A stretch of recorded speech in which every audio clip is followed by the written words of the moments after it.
Let's talk about the NACA program. I have a serious bone to pick with them because me and my client, we're supposed to close on November 21st. Today is December 10th, almost 3 weeks later, and we still have nothing set in stone yet regarding closing. NACA is a very well-known program, so I get a lot of questions about it all the time. But for those of you all who don't know what NACA is, it's a home buying program that allows you to buy a house with no down payment, no closing cost, lower than market interest rate, and no PMI. And I always say there is no one program that's just flat out outright better than the next.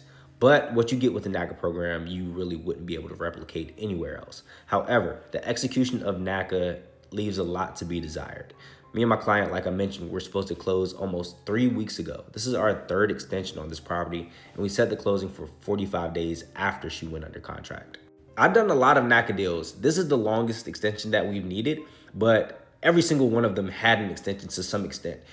To the point where when people come to me pre-approved, going through the NACA process, I tell them that, look, we're going to need an extension. So whatever closing date we have on file, just add about 10 plus days to that.